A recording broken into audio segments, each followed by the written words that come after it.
year 1881 in Colorado was not just about gold rush dreams and cowboy duels. It was also about shadows that hid in plain sight. The sisters' story is a reminder that the Wild West wasn't only dangerous on dusty streets, it was dangerous behind closed saloon doors where whiskey flowed and smiles hid secrets. This was only the beginning of a tale that would haunt Colorado forever. 1881, Colorado. A land where dust storms swept through mining towns, where gunfire echoed in narrow streets, and where fortunes were made or destroyed within a single night. The Wild West was not just a story of cowboys, sheriffs, and outlaws. It was a place of shadows, secrets, and silent tragedies. And among those tragedies, one tale stands apart. A tale of two sisters whose charm drew men like moths to a flame, but whose story ended in whispers of blood, betrayal, and darkness. The Wild West landscape of 1881. To understand the story of the sisters, we must first step into the world of Colorado. 1881. The Colorado Territory had transformed in just a few decades. Gold strikes in the Rocky Mountains during the 1850s had brought thousands of fortune seekers, gamblers, and hustlers. By the 1880s, towns like Denver, Leadville, and Cripple Creek were bustling with energy. Saloon doors swung open day and night. Smoke from cigars filled the air, and the jingling of spurs echoed with every step on the wooden sidewalks. But beneath the excitement was a darker reality. Law enforcement was thin, justice was often bought, and greed poisoned every handshake. The Wild West was not the glamorous playground Hollywood once painted. It was a brutal, unforgiving place where survival often meant deception. And in that chaos stood the saloon culture, the beating heart of every frontier town, the saloon. More than a bar in Colorado's towns, saloons weren't just watering holes. They were banks for gamblers, offices for outlaws, and theaters for the lonely. A man could lose his paycheck, his horse, and his dignity in one night under the glow of oil lamps and the sound of piano music. But saloons also promised something else: escape. Escape from the back-breaking life of a miner, escape from the silence of a lonely cabin, escape from the harsh reality of the Wild West. And this is where the sisters' story begins. Arrival of the sisters' records are fragmented, and some say their true names were lost in history. Some called them Clara and Mary, others whispered Evelyn and Rose. Whoever they truly were, the sisters arrived in Colorado with little more than charm, ambition, and a dangerous secret. They didn't fit the mold of ordinary frontier women. Unlike the wives of ranchers or the daughters of farmers, these women were sharp, calculated, and mysterious. Their polished dresses and careful speech suggested they weren't born into poverty. Some claimed they had run away from the East. Others believed they had escaped an even darker past, perhaps from New Orleans, St. Louis, or even across the ocean. What everyone agreed on was this: they were captivating. When the sisters opened a saloon in a booming mining town, people lined up not just for whiskey, but for their presence. The atmosphere they created, the sisters' saloon, was unlike any other in Colorado. Most saloons were loud, dirty, and reeked of sweat and tobacco. But theirs was something different. Velvet curtains covered the windows, a polished mahogany bar stretched across the room. Oil lamps glowed like stars, giving the place an almost theatrical atmosphere. The piano wasn't battered, it was tuned, and the man who played it was paid handsomely to keep the music flowing. But the true attraction wasn't the whiskey or the gambling tables. It was the sisters themselves. They knew how to make every man feel seen, heard, and wanted. A smile here, a gentle touch there. Miners, gamblers, and even lawmen couldn't resist them. And yet, behind the glittering eyes and the soft laughter, there was something dangerous, something calculated, something the men didn't see until it was too late. The lure of the saloon. Imagine being a miner in 1881. You've spent weeks underground, choking on dust, breaking rocks with your bare hands. Your body aches, your lungs burn, and your only reward is a handful of coins. Where do you go? To the saloon. But in this particular saloon, you wouldn't just find whiskey. You'd find escape, comfort, and the illusion of love. The sisters were experts in creating fantasy. They poured drinks slowly, leaning close enough for a man to smell their perfume. They laughed at jokes that weren't funny. They remembered names even when a man thought he was just another face in the crowd, and with every smile, with every gentle word, they pulled men deeper into their world. But escape comes at a cost. The first whispers. At first, the town adored the sisters. Their saloon boosted the economy. More men came to town, spent money, and celebrated life. But soon, whispers began. A miner vanished after a night of drinking at the sisters' place. Some claimed he ran off to chase a gold strike. Others said he lost everything in gambling and skipped town. Then another man disappeared, and another. Patterns emerged. Men entered the saloon full of life and wealth. Some stumbled out broke and ruined. Others didn't come out at all. The sheriff turned a blind eye. After all, he was seen drinking there too. But the whispers never stopped. Seeds of darkness. The end of 1881, the sisters' reputation had shifted. No longer were they just charming saloon owners. They were something more mysterious. Some believed they were running a simple gambling scheme. Others feared something worse, poisoning men, robbing them, or even being involved in murders. The truth was difficult to pin down, but the sisters didn't seem worried. They kept smiling, kept serving, and kept drawing men into their trap. The Wild West was filled with outlaws, but what made these sisters terrifying was their subtlety. Gunslingers robbed banks in daylight, bandits attacked stagecoaches. But the sisters? They robbed men of their money, dignity, and, according to some, lives, all behind velvet curtains and sweet laughter. Foreshadowing the legend, their story didn't end in 1881. What happened next? The investigations, the raid, the shocking discoveries would cement them as legends in Colorado's grim Wild West history. But even before their downfall, the sisters had already become myth. Men spoke of them in hushed tones, warning newcomers. Don't let their eyes catch you. Don't take their drink. Don't follow them into the back room, and yet men always did. The year was 1881, and Colorado had already transformed into a strange paradox. Half civilization, half chaos. On one side, new railroads connected towns to Denver, bringing industry, goods, and new settlers. On the other, those same railroads carried drifters, outlaws, and desperate men who were willing to gamble everything for fortune. Colorado was young, raw, and restless, and every street corner seemed to breathe with the tension of opportunity mixed with danger. To walk through a mining town in those days was to step into a world of extremes. The mornings might be quiet, filled with the sound of horseshoes striking cobblestone and the clang of a blacksmith's hammer. By afternoon, the streets grew busier, wagons rolling in, traders calling out their goods, and miners with dust still clinging to their clothes rushing toward the nearest saloon. And when night fell, everything changed. The lamps lit up. The piano inside saloons played faster. The card tables filled, and the law slowly slipped away as the town descended into noise, liquor, and chaos. Colorado was not a gentle land. Life was short, often brutal, and frequently cut down by accident, violence, or illness. A miner could spend months breaking his back underground, only to be crushed in a cave-in or suffocated by bad air. A cowboy might drive cattle for hundreds of miles, only to be shot in a drunken dispute over a card game. It was an unforgiving place where men worked hard, drank harder, and sometimes didn't live long enough to spend the money they earned. And it was within this restless, violent environment that saloons became not just popular, they became essential. For the lonely miner, the saloon was a second home.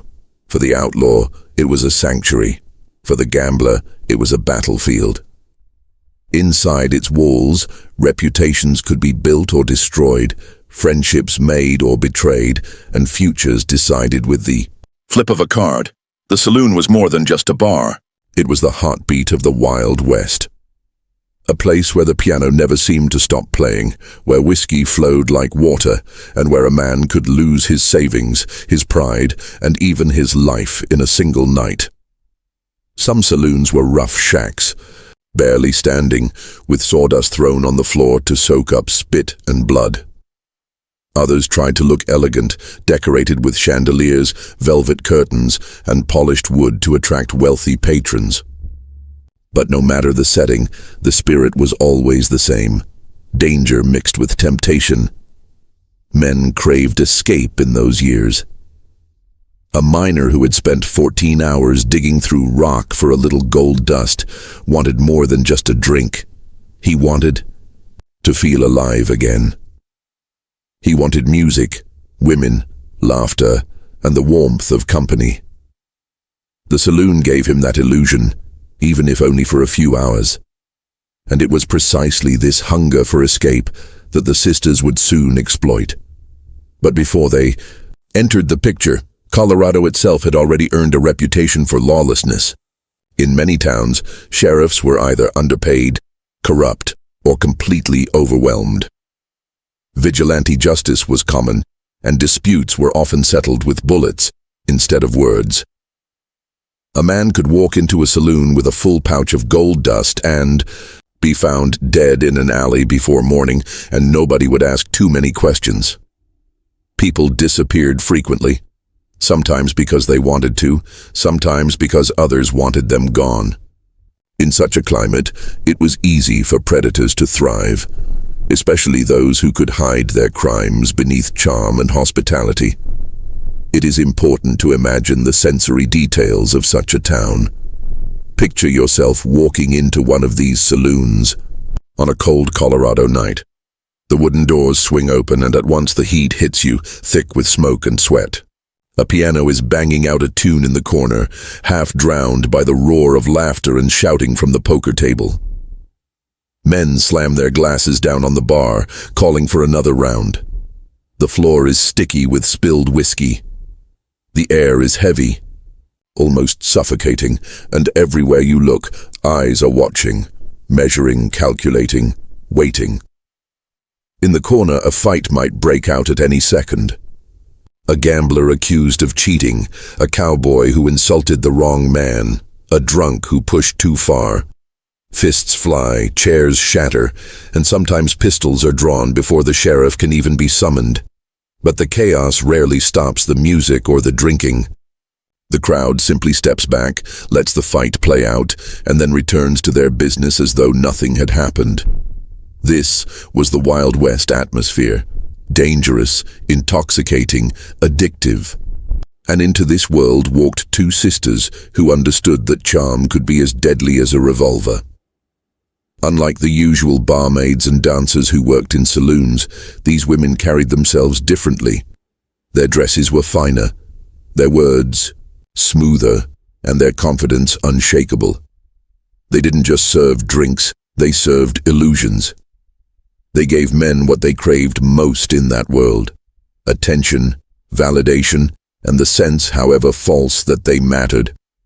It is said that when the sisters first opened their saloon, men were drawn not just from the town but from miles away. Miners finishing their shifts underground spoke of them in the bunkhouses, gamblers whispered their names at card tables, and even lawmen, those sworn to uphold order, couldn't resist the chance to step through their doors. To many, the sisters seemed like angels in the desert, offering beauty in a world of dust and decay. But the truth, as history often shows us, is that appearances in the Wild West were rarely what they seemed. The sisters knew the weaknesses of men. They studied them carefully, learned what they wanted most, and gave just enough to pull them deeper into their world. Some men wanted companionship, others wanted gambling. Still others wanted secrets, kept. Whatever the desire, the sisters were ready to provide it, but always at a cost. The setting of Colorado in 1881 made this kind of deception almost too easy. Records were scarce, identification was unreliable. A man could disappear and his family back east might never even know. Letters took weeks, sometimes months to arrive. And in towns where lawmen were already stretched thin, the sudden disappearance of a few travelers or miners was not enough to spark immediate concern. In fact, in some places, it was expected. This environment gave predators like the sisters an advantage that few criminals in history have ever enjoyed. They didn't need to hunt their victims in dark alleys. Their prey came to them willingly, smiling, eager, and ready to spend everything they had for a taste of pleasure. And when those victims vanished, the sisters had 100 excuses ready. He must have lost it all at the poker table. He must have left for another mining camp. He must have decided to try his luck farther west. In the Wild West, men often came and went without explanation. The sisters knew that, and they used it to their advantage. The very culture of the saloon fed into their scheme. A saloon was a place where secrets could be kept. A man could disappear, inside for hours, even days, and no one would ask questions. If he stumbled out drunk, no one wondered what had happened to him inside. If he never stumbled out at all, people assumed he had left quietly or been taken by bad luck elsewhere. In that way, the sisters' business model was genius. They didn't need to chase their victims because the saloon itself was a perfect trap. And so, as Colorado's economy boomed and towns swelled with fortune seekers, the sisters thrived. Every night, their saloon filled with men who thought they were in control, men who believed they were the ones making choices. But in truth, the sisters were the ones pulling the strings, guiding every glance, every conversation, every transaction. Slowly, piece by piece, they were building not just a business, but an empire of shadows hidden in plain sight. Yet for all their charm and cunning, whispers began to grow louder. By the end of that year, too many men had vanished, too many fortunes had been lost within those velvet-draped walls, and too many stories didn't add up. What had once seemed like coincidence now looked like a pattern. And in a land where patterns often led to bloodshed, suspicion was a dangerous thing. The town still adored the sisters, but unease had begun to creep into the minds of those who watched more closely. Something was wrong. Something was lurking beneath the music, the laughter, and the sweet smell of perfume that floated through the saloon's doors. Colorado's Wild West was filled with dangers, but few were as carefully hidden or as ruthlessly effective as the danger that waited behind the sisters' smiles. They arrived quietly, with little fanfare, as though the town itself hadn't realized what kind of storm was about to settle in its heart. Two sisters, young but not naive, beautiful but far from innocent. Their origins were shrouded in uncertainty. Some whispered they had come from the east, running from scandal. Others said they'd traveled up from New Orleans, where a trail of broken men and broken promises followed them. A few even claimed they weren't sisters at all but business, partners posing as family to protect their reputation. In the Wild West, where truth was often twisted by rumor, no one could be sure. What everyone agreed upon was the undeniable magnetism they carried with them. They were unlike the rough-edged barmaids most saloons employed. Their dresses, while not extravagant, had refinement. Their hair was styled carefully, their words chosen with precision. They spoke with the grace of women who had learned how to move through rooms filled with men and make each man feel he was the only one worth noticing. In a land where loneliness gnawed at nearly every soul, their presence was a kind of medicine. The town had seen women before, of course. Dance hall girls, widows, wives of prospectors. Colorado was no stranger to the fairer sex, but these sisters were different. They didn't merely exist in the town, they transformed it. Within weeks of arriving, they had purchased an abandoned building near the main street and begun turning it into something the town hadn't seen before. A saloon that was both respectable and intoxicating. Respectable enough to lure wealthier patrons who might have avoided rougher establishments, but intoxicating enough to satisfy the hungers that ordinary saloons fed. The work was done quickly. Curtains of deep red velvet hung in the windows. Oil lamps were polished until they glowed warmly against polished wood. The piano was tuned so that every note sang clearly. Even the scent of the place was different. Where most saloons reeked of stale whiskey and tobacco, theirs carried the faint aroma of perfume and freshly polished brass. From the very first night, people noticed. And from the very first night, the sisters knew they had struck gold. Men came in cautiously, curious about the newcomers. They left hours later, dazzled, poorer, and eager to return. The sisters poured drinks with a rhythm that felt like seduction. They listened with an intensity that made even the most ordinary miner believe he had told the most fascinating story. They laughed at jokes that weren't funny, touched hands lightly at just the right moments, and always made their customers believe they mattered. But beneath the smiles, there was calculation in their eyes. They weren't simply serving drinks. They were studying weaknesses, measuring desires, and learning exactly what it would take to control the men who stepped through their doors. The first victims were not recognized as victims at all. A miner who had just struck a vein of silver spent his entire fortune in a matter of days at the sisters' saloon. He wasn't robbed in the alley or held at gunpoint. No, he gave it willingly. One hand of cards after another, one round of drinks after the next, always urged on by the soft encouragement of the sisters. When he finally realized he had nothing left, he vanished from town. Some said he left in shame to try his luck in another camp. Others suspected he had met a darker fate. Whatever the truth, his absence was convenient for the sisters, and his story became the first whisper in a growing legend. The pattern repeated itself. A gambler known for his skill sat down at their table one evening and never recovered from the losses he sustained. He had been sharp, cautious, and confident, yet by the end of the night he was broken, muttering about debts and betrayal. Within a week he too was gone. Then there was the ranch hand who had saved for months, dreaming of buying his own land. One evening, with the sisters and his savings were gone, along with his dream. No one saw him again after that.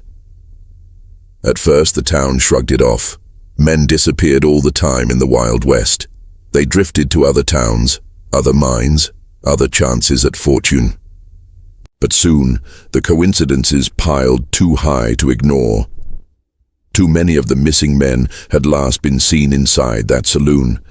Too many of them had been charmed by the same smiles. Too many of them had vanished without a trace. Still, the sisters held the town in their hands. Their charisma shielded them. They offered free drinks to the sheriff, flirted with the deputies, and treated local businessmen like kings. Anyone who raised suspicions was quickly silenced by laughter or distraction. And so, the whispers stayed whispers, floating through the night air like smoke, but never forming into something solid enough to act upon. The sisters' ability to manipulate was unmatched. They understood the hunger of men, not just for drink or gambling, but for recognition. They gave attention to those who felt invisible. They made the poor miner feel rich, the failing gambler feel lucky, the lonely rancher feel loved. It was an illusion, but it was powerful enough to blind them until it was too late. And yet, behind the allure, there were cracks. Some patrons spoke of being drugged, of blacking out after only a few drinks. A few claimed they had woken in unfamiliar places, stripped of money and possessions. Most of those men never spoke publicly, too ashamed to admit they had been fooled so easily. But the stories trickled through the town, adding weight to the growing unease. The sisters remained untouchable, at least for the moment. Their saloon was thriving, richer than any other in the region, and their reputation, though tinged with mystery, was still one of fascination rather than condemnation. But history tells us that illusions never last forever. Every smile hides a secret. Every charm conceals a price. And in the Wild West, no scheme could remain hidden for long. By the end of their first year in Colorado, the sisters had become both adored and feared. Men spoke of them with longing in the daylight, but in the dark, their names were whispered with suspicion. Mothers warned their sons not to go near that saloon. Wives cursed them for luring husbands away. Yet nothing could stop the flow of men through those velvet doors, night after night, each man believing he would be the exception, the one who could enjoy their company and walk away unscathed. Of course, no one ever was. The sisters' saloon, to an outsider, looked like a sanctuary. The lamps glowed warmly, the piano carried a cheerful tune, and laughter spilled out into the cold night air. To step inside was to be welcomed into another world, a place where the hardships of the Wild West seemed to fade away, if only for a little while. But beneath that glow, there was something darker at work. Something carefully hidden, yet present in every smile, every pour of whiskey, every glance that lingered a second too long. Hospitality was their weapon, and they wielded it with precision. Most saloon keepers were rough men who barked orders and demanded payment up front. The sisters, however, offered a different kind of charm. They made men believe they weren't simply buying drinks. They were buying companionship, warmth, and the illusion of belonging. Their kindness was never too much, never too little, just enough to make a man believe he had found something genuine in a world that offered so little comfort. It began subtly. A drink that seemed stronger than usual, poured with a delicate hand. A conversation that turned strangely personal, probing into a man's finances, his family, his dreams. A touch on the arm that promised more, if only he stayed a little longer. The sisters understood timing better than any gambler at their tables. They knew when to lean in closer, when to laugh, when to fall silent, and let a man fill the space with his own secrets. And every secret, once shared, became a tool they could use. To the men who entered their saloon, it felt like luck. How else could they explain why these women, more refined than anyone they had ever met, would pay attention to them? How else could they believe they mattered in a world where they were otherwise invisible? A miner who hadn't spoken to a woman in months suddenly found himself the center of attention. A gambler down on his luck was encouraged with a smile that made him believe his fortune might change. A rancher carrying the weight of loneliness was given the illusion of love. But those illusions came at a cost, and the cost was always more than the men expected. Some lost their wages at the card tables, urged on by the sisters' laughter. Others found themselves in debt, borrowing money they could never repay. A few gave away not just money but information, where they kept their gold, where they hid their savings, who in town might be worth targeting. And once a man had given too much, once he had revealed the wrong thing, there was no going back. There were whispers, of course. Men who claimed they had been drugged. Men who remembered only fragments of nights that ended in empty pockets and splitting headaches. A few even suggested the sisters used laudanum, slipping it into drinks when a man was too distracted to notice. But the whispers were easily silenced. Who would believe a drunken miner over two women who carried themselves with elegance and dignity? Who would question the sisters when the sheriff himself was often seen drinking at their bar, his arm resting comfortably on the polished wood? The brilliance of their trap lay in its invisibility. Nothing looked forced, nothing seemed out of place. A man left broke. That happened in saloons every night. A man vanished after drinking too much. That wasn't unusual in the Wild West, where wanderers often moved on without warning. The sisters didn't need violence in the open. They let the chaos of the frontier disguise their actions. Their victims disappeared into the noise of the Wild West, swallowed whole by the lawlessness of the land. And yet, for those who watched closely, there were signs. A miner's boots left sitting outside the saloon for days, never claimed. A gambler's horse tied to the post, growing restless until someone finally untied it, with no owner in sight. Rooms in the saloon locked tight, with whispers that no one should ask what was behind them. The sisters smiled through it all, their charm never wavering, their hospitality never slipping. But for some in the town, unease had begun to replace admiration. Still, the allure was too strong. Even as the rumors spread, men kept coming. They told themselves the stories were exaggerations, jealous lies, or the product of sore losers. They convinced themselves they would not fall into the same traps. They believed they were smarter, stronger, luckier, and so they walked willingly into the saloon, into the warmth of the sisters' smiles, into the very jaws of the trap that had claimed so many before them. The genius of the sisters was that they didn't need to chase men down, didn't need to lure them with promises of gold or adventure. Men came to them, carrying their money, their secrets, and their loneliness like offerings to a shrine.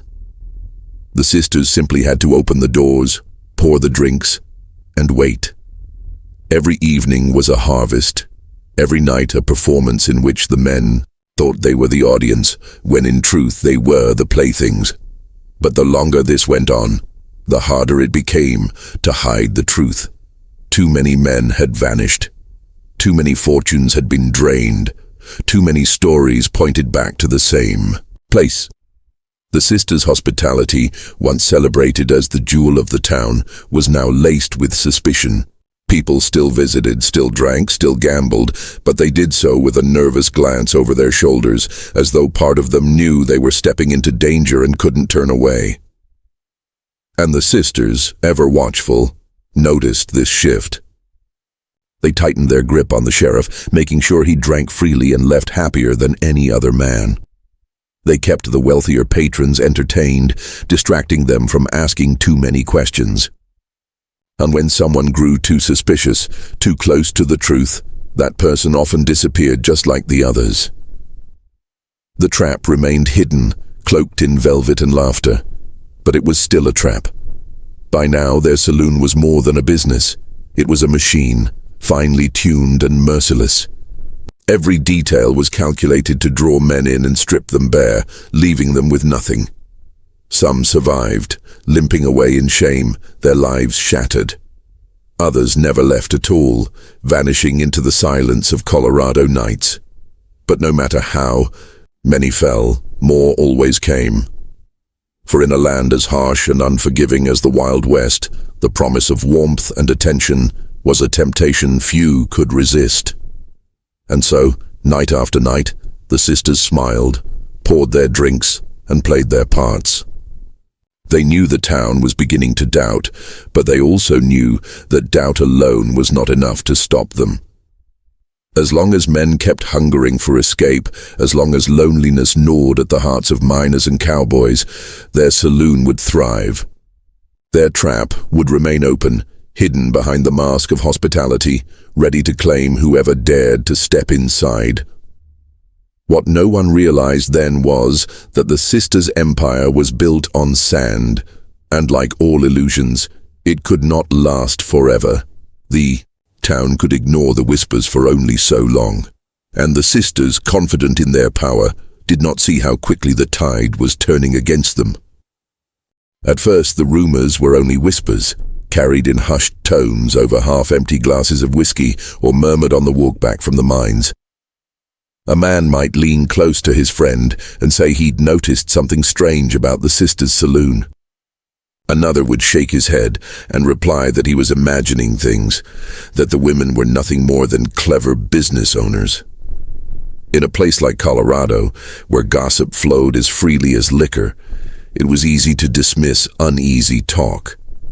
But whispers have a way of spreading, growing heavier each time they are repeated until they no longer feel like speculation but truth. The disappearances were the first spark. Too many men had gone missing, and too many of them were last seen inside that same saloon. At first, people found excuses. Maybe the miner had packed up and left to chase another vein of silver. Maybe the gambler had moved on to richer tables in Denver. Maybe the cowboy had grown tired of ranch work and set out for Texas. In the Wild West, people vanished all the time, but eventually the pattern became impossible to ignore. One evening, a rancher came looking for his hired hand. The young man had gone into town with his pay and promised to return by morning. He never did. The rancher searched for him, asking questions, knocking on doors, even riding to nearby towns. Nothing. All anyone could say was that the boy had been seen drinking in the sisters' saloon, laughing with them, his eyes brighter than they'd ever been. After that, the trail ended. The rancher told his story in the general store, and people listened carefully. A shopkeeper added that one of her customers, a miner, had also vanished after frequenting the saloon. A woman muttered that her brother had stumbled home broke and sick after a night there, claiming he couldn't remember half of what had happened. The store grew quiet as the weight of those stories sank in. Coincidence seemed less convincing with each telling, but fear kept the town silent in public. Nobody wanted to accuse the sisters directly. They were too charming, too well connected, and the sheriff himself often drank there. To question them openly was to risk ridicule, or worse. So the suspicions lived in the shadows, trading hands like smuggled goods, growing sharper with every exchange. In the bunkhouses near the mines, men told stories before bed. They said the sisters had a secret room where they kept their victims. They said men who angered them were never seen again. They said the drinks were laced with something more than whiskey, something that made your head spin until you were powerless to resist. Most laughed nervously, brushing the stories aside. But when payday came, some miners found themselves hesitating at the saloon doors, caught between desire and dread. Even those who doubted the rumors could not ignore the unease that clung to the saloon. Some nights, men swore they heard noises from behind the locked doors upstairs, moans, cries, maybe even screams. Others claimed the sisters sometimes vanished for hours at a time, slipping away to secret places only they knew. A gambler once insisted he had seen one of the sisters pocketing more than her share of gold dust during a game, but when he tried to protest, she silenced him with a smile so sharp it froze the words in his throat. And then there were the men who returned, broken shells of themselves. They came out of the saloon pale and empty-eyed, their pockets turned inside out, their dignity stripped. Some wandered the streets for days, muttering to themselves. Others packed up and left without a word. A few simply wasted away, drinking themselves into oblivion, as if trying to drown memories they couldn't bear to face. Each one was a living reminder that something inside those walls wasn't right. Yet for all the unease, the saloon never emptied. That was the most disturbing part. Men kept coming back, drawn by the same smiles, the same laughter, the same promise of escape. Even those who had heard the darkest rumors convinced themselves they would be the exception. They told themselves they would be careful, that they would keep their money close, that they would not fall for the sisters' tricks. But the sisters had a way of stripping away defenses, leaving even the strongest man vulnerable. The whispers began to reach beyond the town. Travelers passing through carried the stories with them, repeating them in other saloons, other camps, other dusty streets. The legend of the sisters grew larger with every retelling. Some claimed they were witches, using charms and potions to ensnare men. Others said they were bandits in disguise, working with outlaws who waited in the shadows. A few even suggested they were killers, burying their victims in shallow graves outside town. The stories varied, but the conclusion was always the same. The sisters were dangerous. The sheriff, of course, denied it all. He dismissed the rumors as drunken talk, and insisted the missing men had simply left of their own accord. But the sheriff had been seen drinking at the saloon too often, his loyalty too clearly bought. His words carried little weight.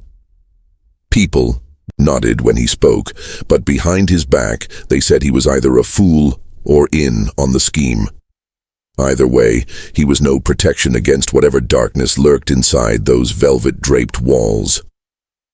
The turning point came when one of the wealthier townsmen nearly lost everything. He was a merchant, respected and well-liked, with a family who depended on him. One night, against his better judgment, he visited the sisters' saloon. By morning, he was found slumped outside, his pockets empty, his clothes disheveled, his face pale as death. He refused to speak of what had happened inside, but his silence spoke louder than words. The town saw him for what he had become, another victim. And this time, the victim wasn't a nameless drifter or a lonely miner. He was one of their own. The whispers hardened into conviction. People still hesitated to act, but the sisters' mask of innocence had begun to crack. They still smiled, still poured drinks, still charmed every man who walked through the door.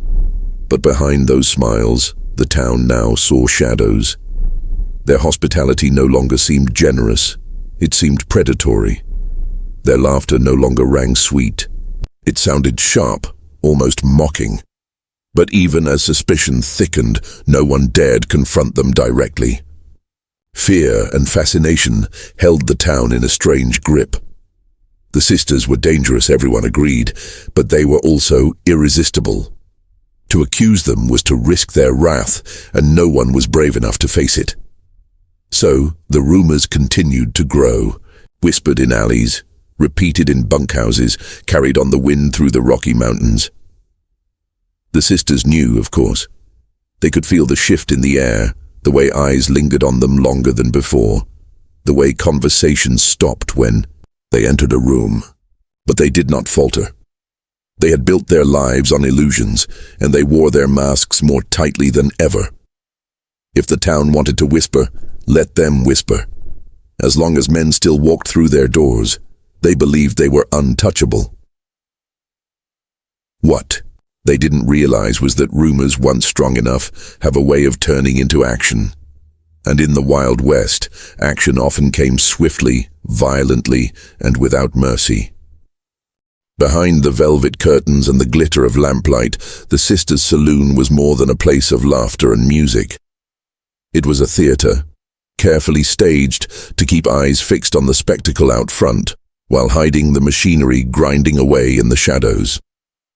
Every smile, every poured drink, every whispered promise was bait in a larger game, one that the town only half suspected and the sisters orchestrated with ruthless precision.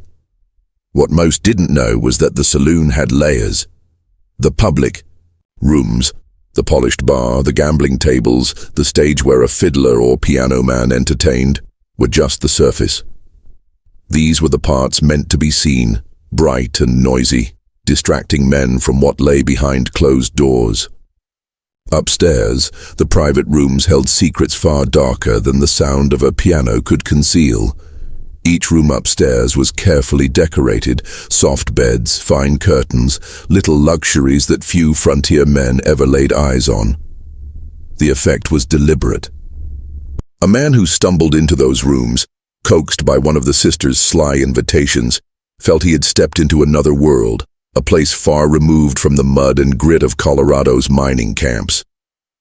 But the rooms were more than comfortable. They were cages. Once a man entered, he rarely left the same way. The sisters knew how to keep men pliant. A drink laced with something stronger than whiskey.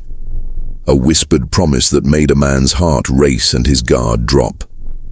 Sometimes it was laudanum, sometimes something else mixed into the amber liquid, leaving the victim foggy and weak, unable to resist. By the time the haze cleared, if it cleared at all, his money, gold, or valuables were gone. But theft was only part of the business.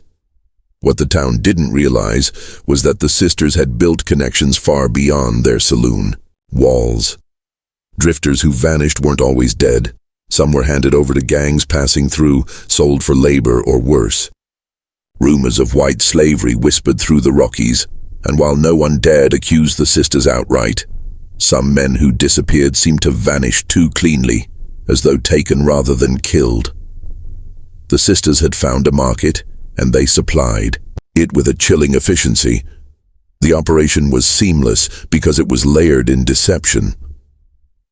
To the sheriff, they were simply successful businesswomen, generous with their coin, always ready with free drinks when he visited. To the townsfolk, they were hostesses who knew how to keep men entertained and money flowing. To the outlaws who slipped in and out of town, they were partners, discreet and reliable, providing both shelter and opportunities for profit.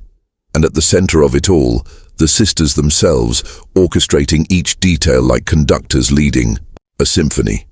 One handled the charm, drawing men in, making them feel seen and valued. The other handled the shadows, keeping accounts, striking deals, deciding which men were worth bleeding dry and which were worth more alive or dead. They played their roles so flawlessly that even those who suspected something sinister could never quite pin it down. Inside the locked storerooms of the saloon, evidence of their hidden trade piled up. Gold dust skimmed from miners' pockets, gambling debts written into ledgers, trinkets and jewelry stripped from men who never came back. Sometimes the sisters held on to a man's belongings, using them as leverage to ensure silence. Other times, those belongings were sold quickly, leaving no trace of their owner. In the Wild West, where men often carried their fortunes in pouches tied at the waist, the pickings were rich. But perhaps the darkest part of their business was the way they manipulated weakness. They knew loneliness was the frontier's greatest plague, worse than hunger, worse than cold. They dangled companionship like bait, letting men believe they had found affection, even love. For some, that illusion was more intoxicating than any drug. They would empty their pockets willingly, desperate to hold on to the feeling for just one more night. By the time they realized the truth, it was too late. And when a man outlived his usefulness, when he had no money left, when he grew suspicious, when his presence became a liability, the sisters made sure he vanished. Sometimes it was staged as an accident, a drunken fall, a disappearance into the mountains.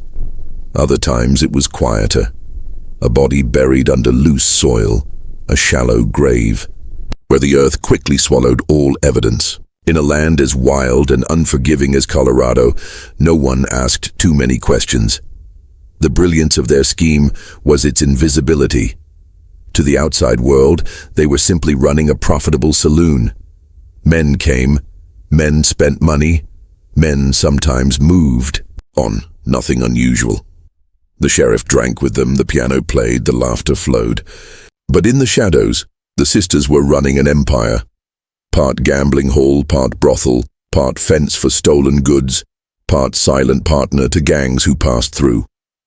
Each layer fed into the other, and together they formed a web that stretched farther than the town dared imagine.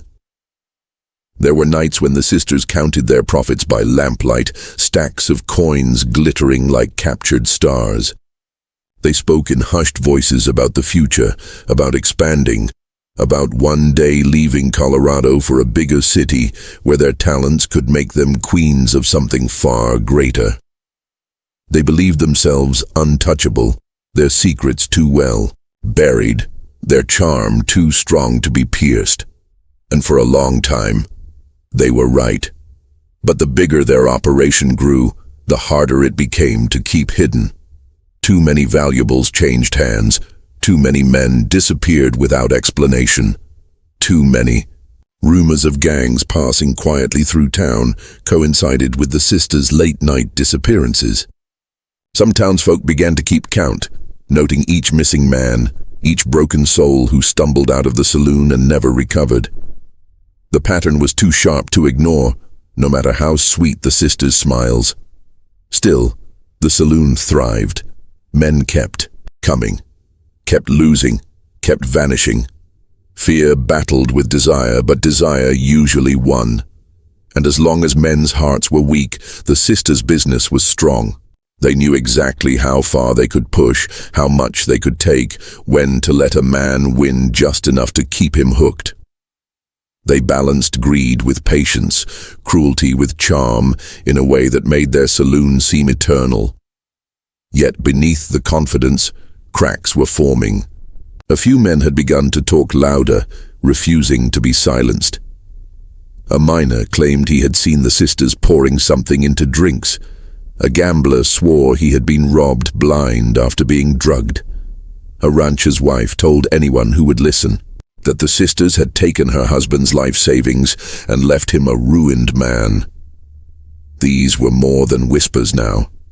They were voices, angry and rising, and once voices rise in the Wild West, silence never lasts long.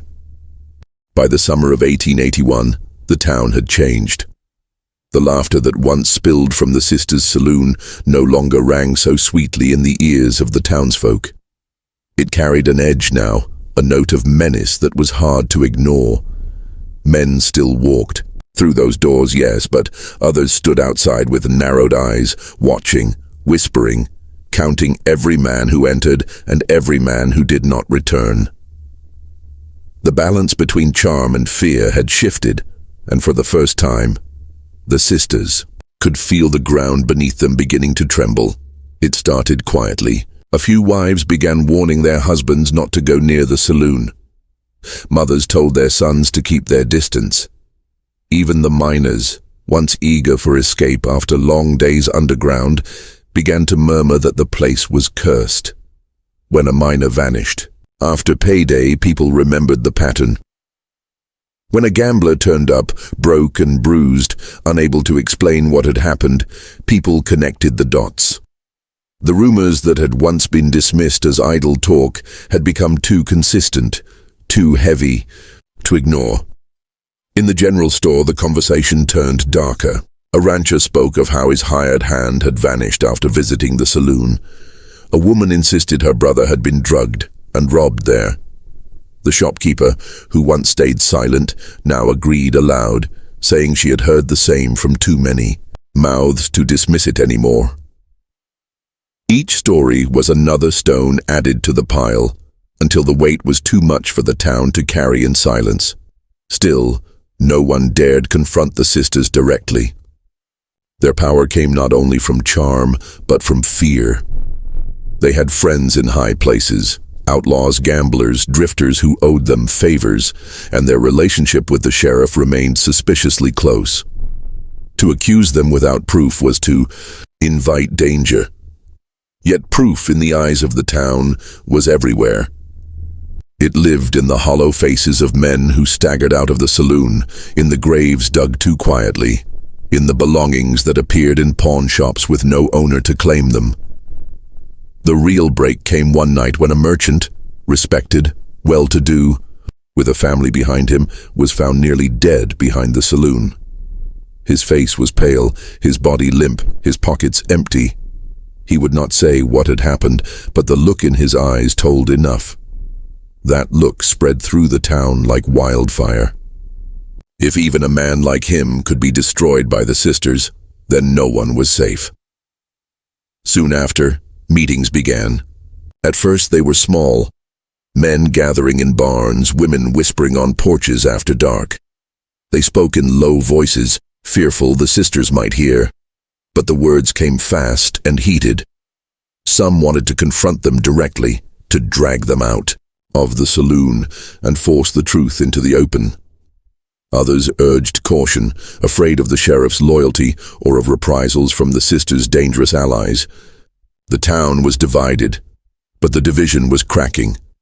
Silence no longer seemed an option. Tension began to show in daylight. Men walked past the saloon without entering, heads high, making their defiance clear. A few even spat in the dirt outside, its doors, muttering curses loud enough to be heard. When the sisters smiled and greeted them, the men gave no reply. The sisters' charm, once irresistible, now seemed tainted. It still worked on some, but on others, it slid off like rain on stone. The sisters noticed, of course. They noticed the way eyes followed them on the street, the way conversations stopped when they passed.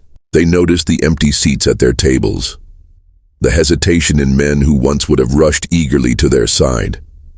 And though they kept smiling, kept laughing, kept pouring drinks as though nothing had changed, they felt the shift deep in their bones. Their confidence began to harden into arrogance. If the town wanted to whisper, let it whisper. They still had enough men walking through their doors, enough gold flowing into their pockets, enough allies to keep them safe. Or so they told themselves. Yet even in their bravado, they could not ignore the new edge in the air. One evening, a group of men gathered outside the saloon and did not go in. They stood in the street staring at the building, their faces set and grim. It was a silent protest, but its message was louder than words. The sisters watched from a window upstairs, their smiles faltering for the first time. That night, their laughter inside the saloon sounded forced, brittle, echoing strangely against the walls. The women of the town were less subtle. They began to speak more openly, warning newcomers, telling travelers to avoid the saloon. Some even confronted their husbands in public, pulling them away from the doors, their voices sharp with anger. The sisters had long counted on the silence of women, on their powerlessness in a world dominated by men. But now the women were finding their voices, and those voices carried weight. The sheriff tried to calm the storm. He stood in the saloon, drinking and laughing, pretending nothing was wrong. He told townsfolk that the stories were lies, that men left of their own free will, that disappearances were part of life in the West. But his words rang hollow. Too many people had seen too much. His closeness to the sisters was now seen not as proof of their innocence, but as proof of his corruption. Where once his badge had commanded respect, now it inspired suspicion. The breaking point came when a body was found. It was a miner, young and strong, last seen drinking at the saloon. His body was discovered by ranchers outside of town, shallowly buried in the earth, his possessions gone. The news hit like a thunderclap. Whispers turned into shouts. Fear turned into rage. The town could no longer pretend the sisters were simply unlucky hosts. Something darker was at work, and the town was ready to face it. That night, the saloon's windows glowed with lamplight, but outside, the street was filled with silence. Men stood together, not laughing, not drinking, just waiting. They did not storm the building, not yet. But their presence was heavy, a warning, a promise of what was to come.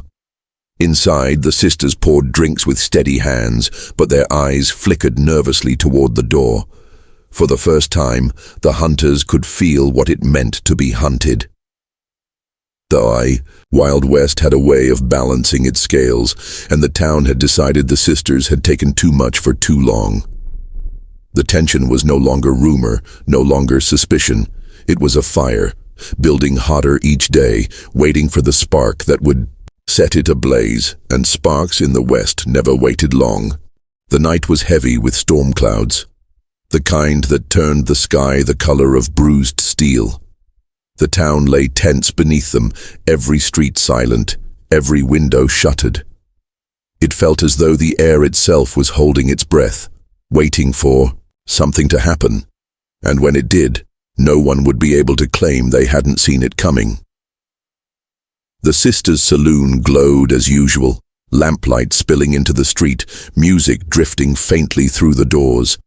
But fewer men entered now, and those who did looked over their shoulders, nervously aware of the eyes that followed them. Outside, knots of townsfolk gathered, pretending to linger on corners, their voices hushed but urgent. Something had shifted in the balance of power. Fear no longer silenced them, anger no longer smoldered quietly. It was burning.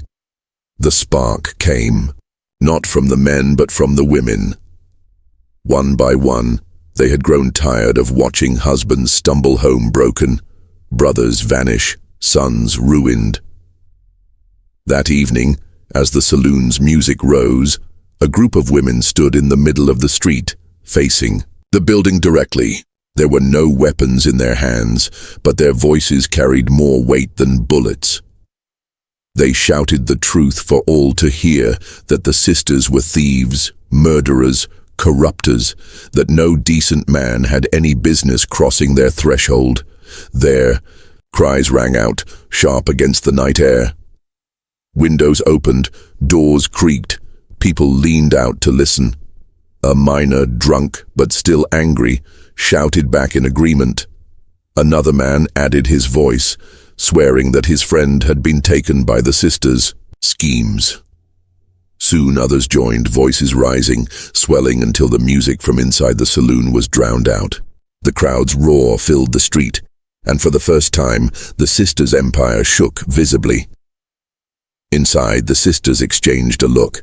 For years they had faced whispers and suspicions, but never this. Never the open defiance of an entire town standing against them. Their smiles faltered, their hands tightened on glasses. They tried to drown it out with louder laughter, with the clink of coins and the sound of cards shuffled at the tables, but the noise outside seeped through the walls. Like smoke, the sheriff arrived, called by the commotion. He pushed through the crowd, his badge glinting in the lamplight, his voice booming as he ordered everyone to go home. But the people did not scatter this time. They stood firm, their eyes fixed not on him, but on the saloon behind him. Some muttered that the badge meant nothing anymore, that he had sold his honor for a drink and a smile. The sheriff's face tightened, and he knew the truth of their words. It might have ended there, with a standoff of voices against silence, had the doors of the saloon not opened. A young man staggered out, barely able to stand, his shirt torn, his face pale as ash. He collapsed into the dirt at the crowd's feet. When they lifted him, they found his pockets empty, his eyes glazed, his body weak as though drained of life itself.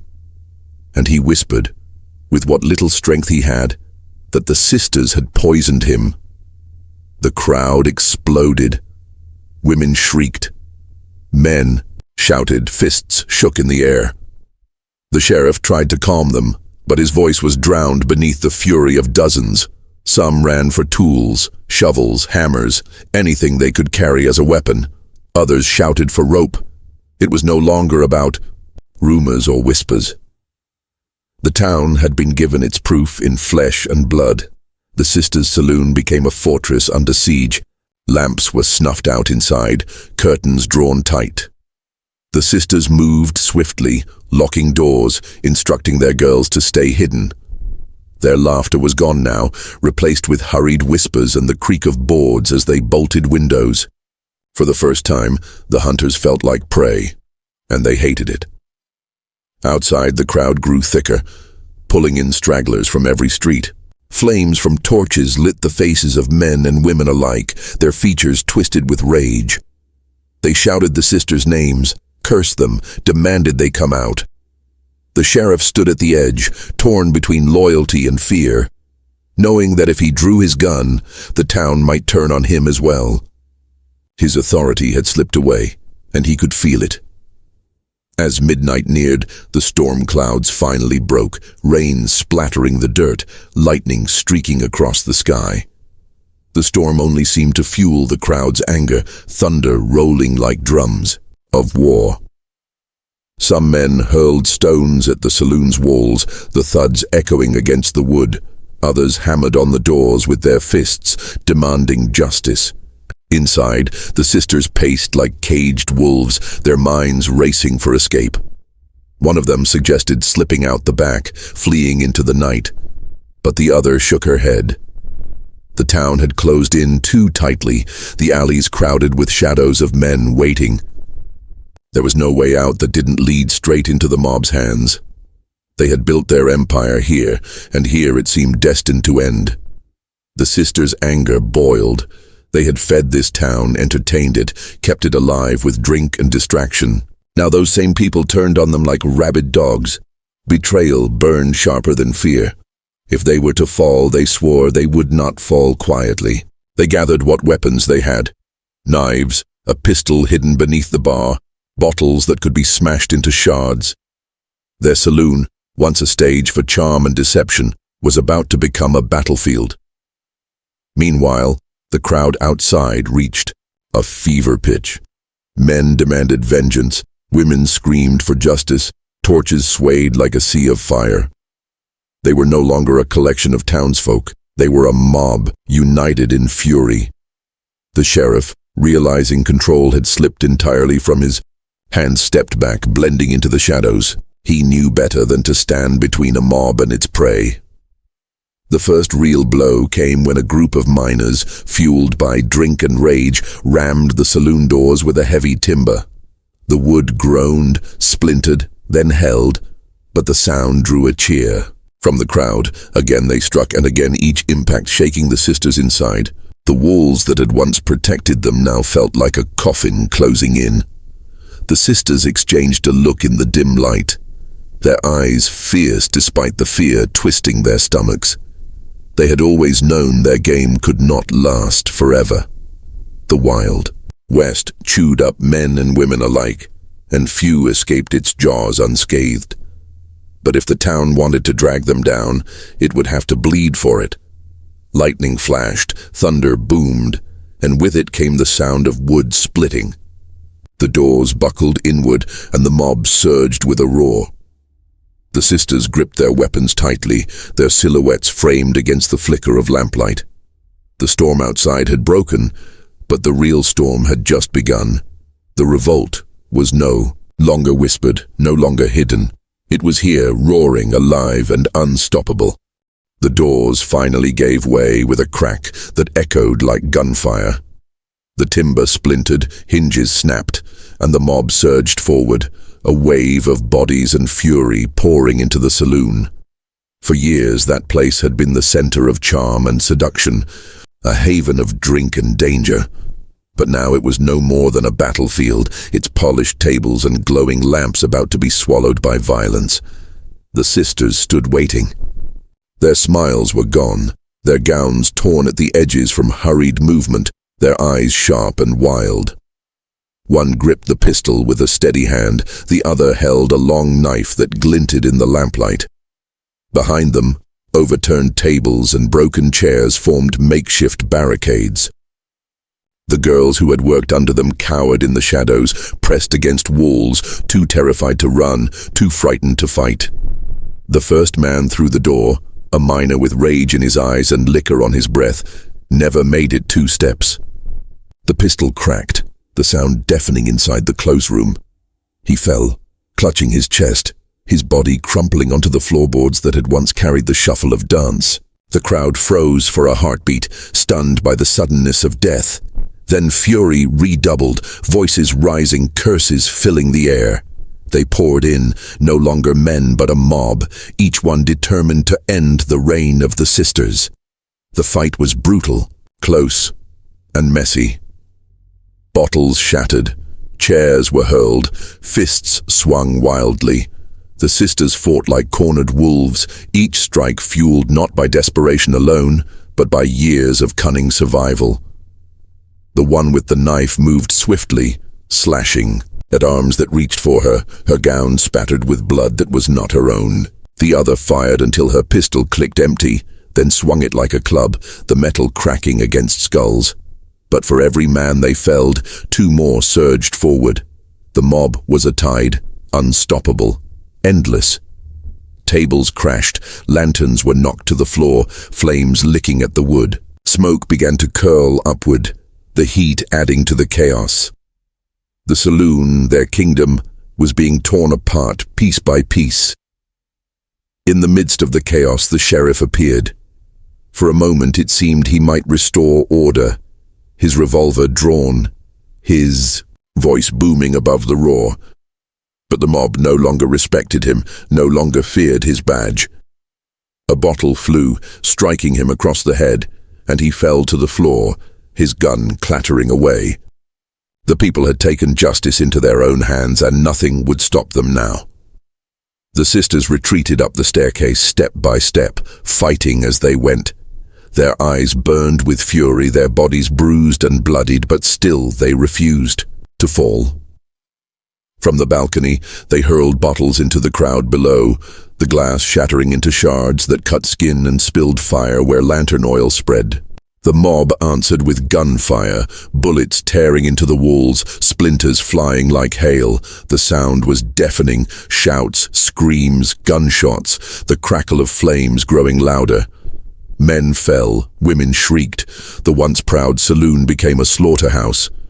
Still, the sisters held their ground, their voices rising above the chaos.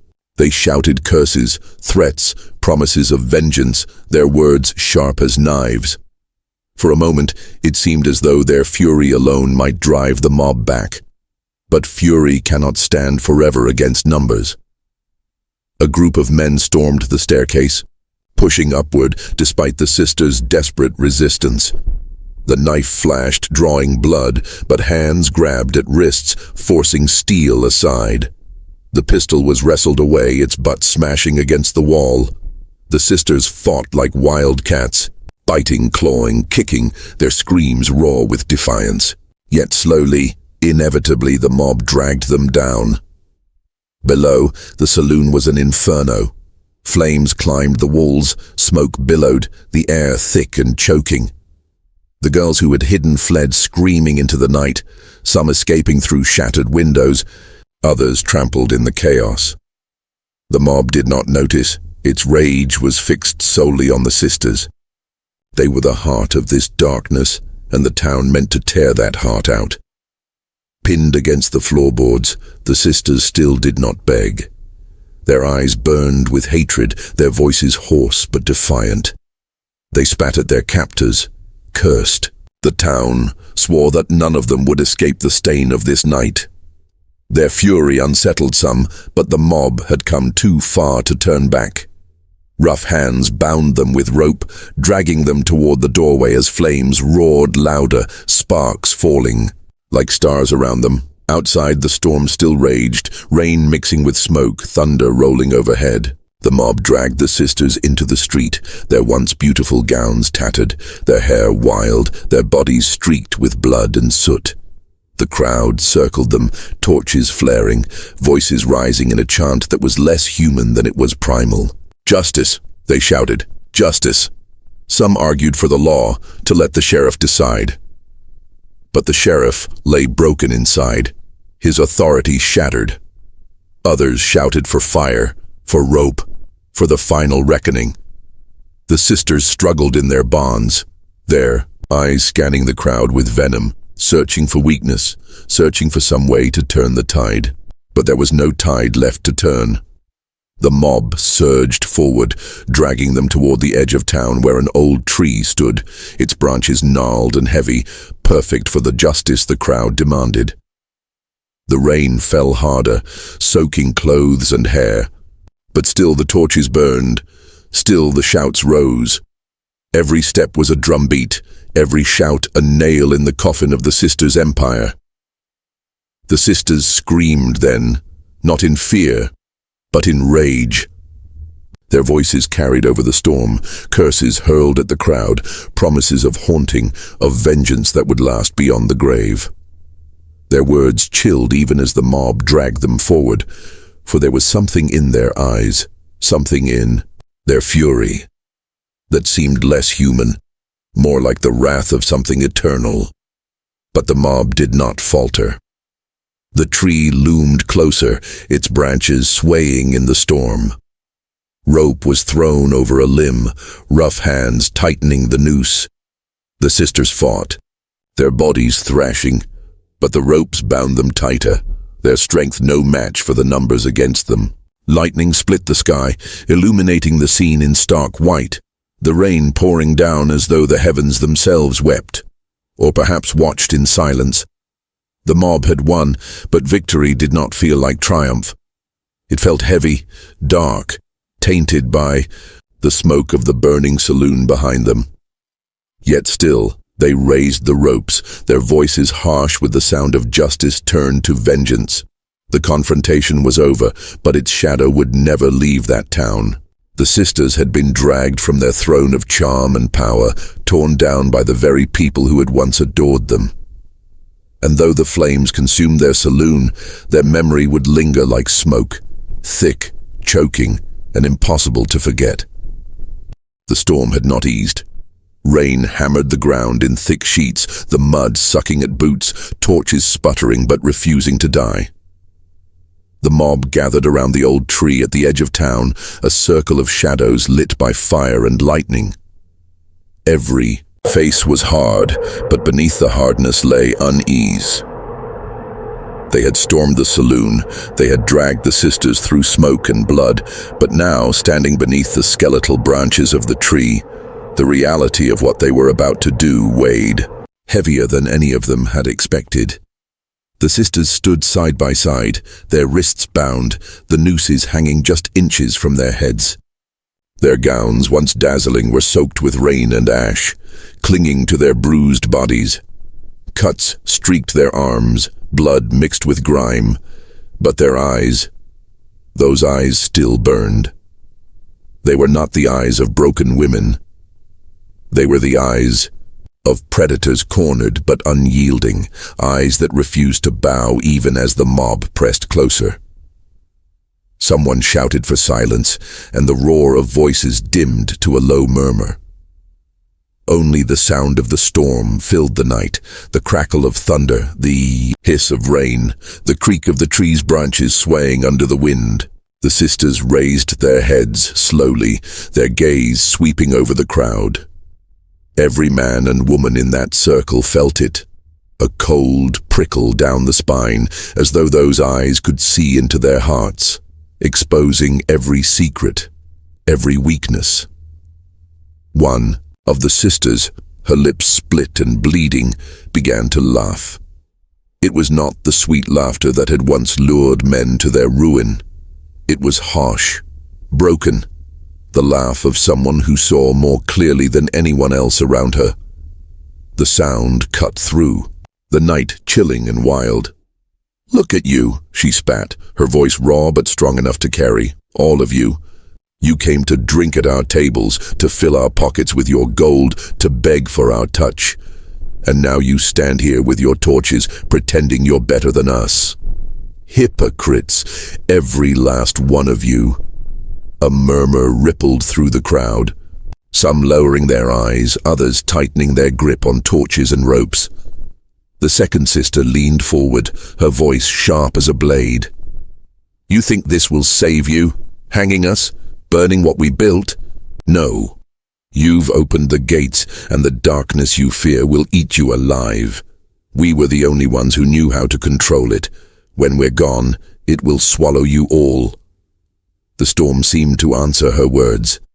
Lightning split the sky, striking. Somewhere far across the plains, the boom of thunder shaking the very earth. For a heartbeat, the mob hesitated. Fear flickered, but anger quickly smothered it. A man shoved forward, grabbing the rope, looping it around the first sister's neck. She did not flinch. She stared into his eyes, a smirk curling her bruised lips as though daring him to pull. Another man, trembling but determined, looped the second noose. The sisters stood side by side beneath the tree, ropes tight against their throats, rain dripping from their tangled hair. They looked not like victims but like queens standing before judgment. Their last throne was mud, their last crown the storm itself, but still, they carried themselves with defiance. The crowd demanded their final words. Some shouted for mercy, others for curses. The sisters gave neither. Instead, their voices rose. Together, a chant that no one in the town recognized.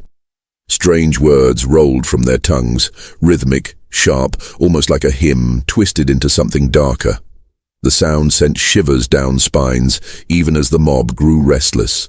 The chant grew louder, rising over the storm, until it seemed the very air vibrated with their voices.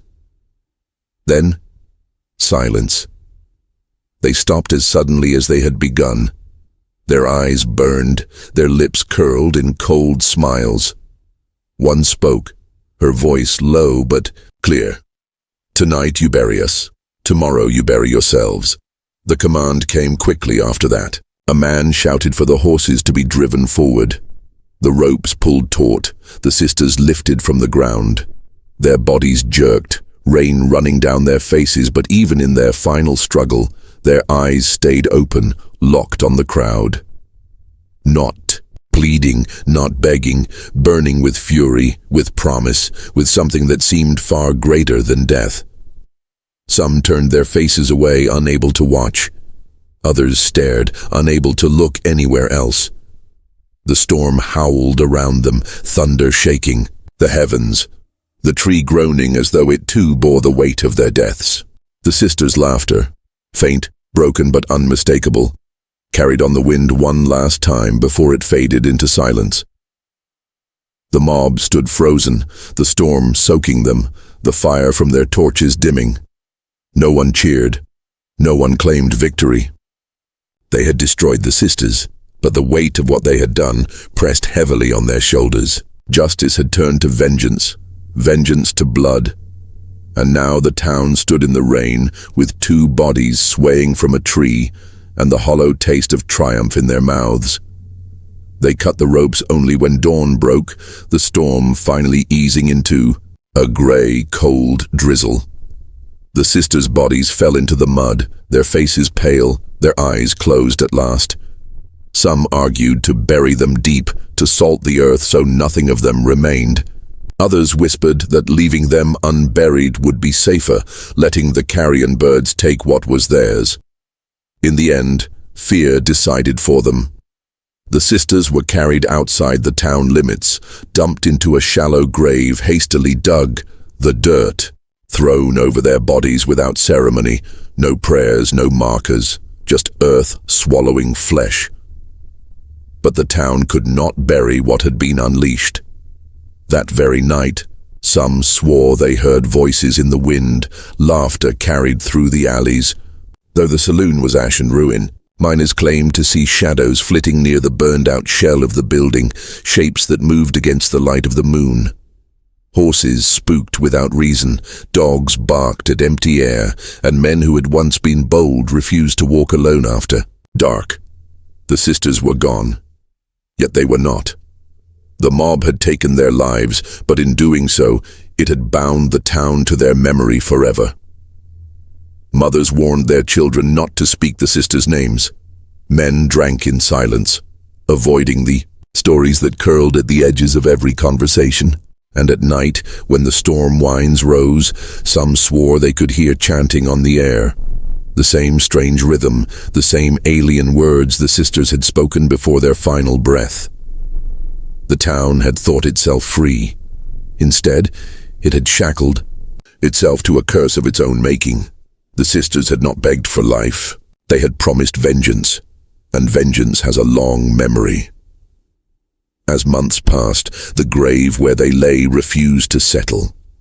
Rain washed the dirt away faster than it should have, leaving the ground uneven, disturbed, as though the earth itself could not hold them. No grass grew there, no flowers, only bare soil and the occasional bone rising to the surface after heavy storms. People avoided the spot, crossing themselves as they passed, whispering that the sisters walked still, restless, waiting. Children disappeared near the river. A prospector was found dead with his pockets turned inside out, his face twisted in terror. A fire started in a barn with no cause. Every misfortune was whispered back to that night, to the tree, to the shallow grave beyond the edge of town. The sisters were gone, but the shadow they cast was darker and longer than anyone had imagined. And so the town lived on, haunted. Haunted by its choice, by the memory of two women who had ruled it with charm and cruelty, and by the fear that killing them had not ended their reign at all. In the end, it was not the sisters who had been destroyed, it was the town itself, its innocence, its unity, its belief in justice. The rope had tightened around more than 2 necks that night. It had tightened around every soul who stood beneath that tree. When the sisters were buried in that shallow grave outside the town, many believed the matter was finished. The mob dispersed. The tree still stood heavy with rain, and the silence that followed seemed to promise closure. But closure never came. The town did not sleep easy that night, nor any night after. What had been done under the storm was not forgotten, and the earth itself seemed unwilling to let the secret settle. At first, it was small things, too small for most to connect. A miner swore he heard laughter drifting across the fields in the middle of the night, though the saloon had burned to ashes. A woman fetching water from the well claimed to see ripples when the surface of the bucket should have been still, as though something unseen had disturbed it.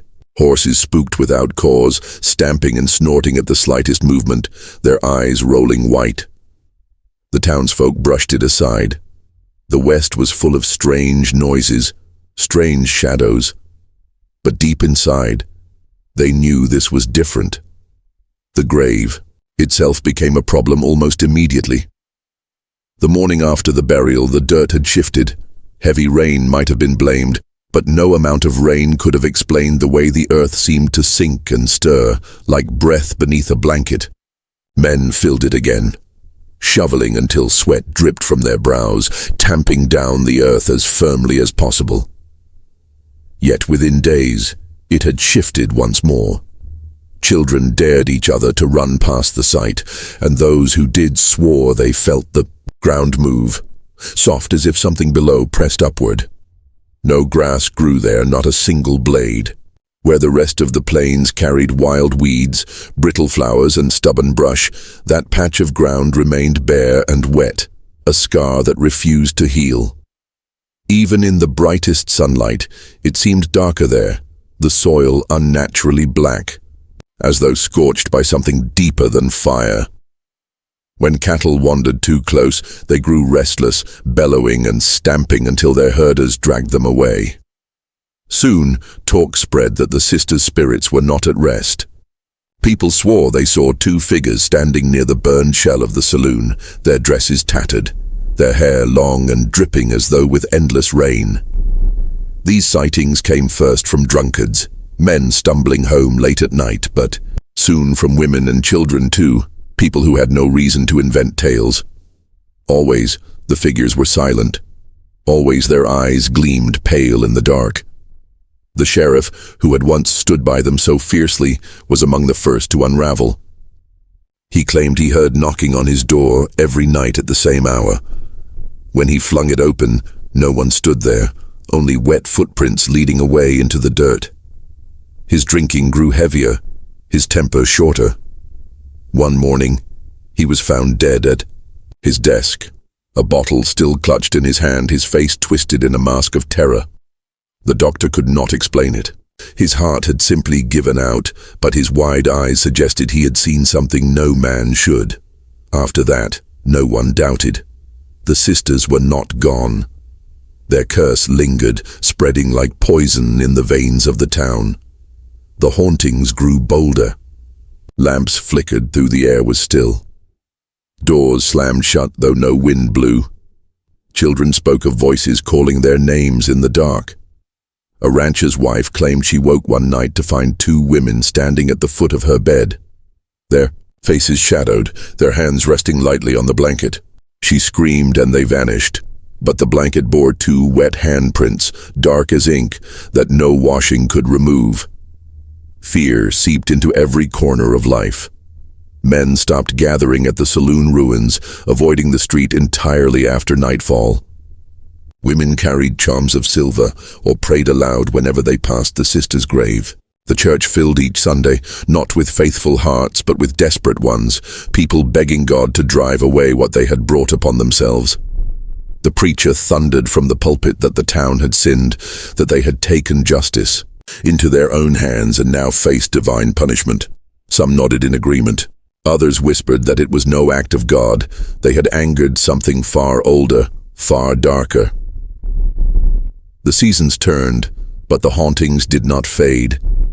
In the winter, when snow blanketed the town, people woke to find tracks leading from the grave to the center of town, bare footprints pressed into the frost, long strides that stopped suddenly at doorways before vanishing. In the spring, when the river swelled with meltwater, 2 young boys vanished near its banks. Their bodies were found days later, pulled from a bend downstream, their faces pale, their hands clutching at nothing. Whispers claimed they had been seen walking hand in hand with 2 tall women just before they disappeared. By summer, the town's reputation had spread. Travelers passing through carried tales of the cursed sisters, of the haunted saloon, of the grave that refused to rest. Some came out of curiosity, daring themselves to see the sight. Others came to pray, to lay offerings, to ask for protection. A few never left. A gambler from Dodge was found dead in his rented room, his cards scattered across the floor, his throat bruised as though by invisible hands. A preacher from Kansas declared he would drive the demons out, only to vanish himself before dawn. His horse was found wandering near the grave, saddle empty, eyes wild. The townsfolk learned to live with it in their own way. They kept to their routines by day, working, farming, mining. But as soon as dusk fell, the streets emptied, doors were bolted, lamps were lit, prayers were whispered over children's beds. No one lingered outside after dark. No one dared walk past the ruins or the grave. The town had become a place of silence, its once lively nights turned to shadows, yet even in fear, there were some who profited. Traders sold charms, amulets, bottles of holy water brought from faraway churches. Drifters claimed they could speak with the sisters' spirits, offering answers for the right price. But those who tried to profit too boldly often paid for it. A merchant who sold fake silver talismans was found dead in his shop, every piece of silver melted into a twisted heap. A drifter who claimed to have banished the spirits fled town in the middle of the night, screaming that 2 women had followed him to his room. He left behind his belongings, his horse, everything. No one ever saw him again. The sisters' names became taboo. Parents forbade their children from speaking them. When newcomers asked about the grave, they were met with silence or sharp warnings to leave the subject alone. But silence could not erase the truth. The sisters lived on in whispers, in nightmares in the creak of the tree branches on stormy nights. They lived on in the guilt etched into the faces of the mob who had taken their lives, men and women who could not forget the burning eyes that had stared at them, even with the noose around their necks. Years passed, but the curse never lifted. The town began to wither. Miners left, ranchers moved on, merchants closed their shops. Those who stayed did so out of stubbornness or poverty, but never out of peace. What had once been a thriving settlement became a husk, haunted not just by spirits but by memory. Travelers still passed through, some seeking the legend, others fleeing as quickly as they arrived. And still the grave remained, untouched, unhealed, a wound in the earth. Those who dared to linger near it spoke of hearing voices beneath the soil, whispers too faint to catch, laughter too thin to mistake. Some claimed to see hands pressing up from the dirt on stormy nights, vanishing before they could be touched. Others swore that if you stood long enough, you would feel breath on your neck, warm and wet, followed by the faintest echo of words.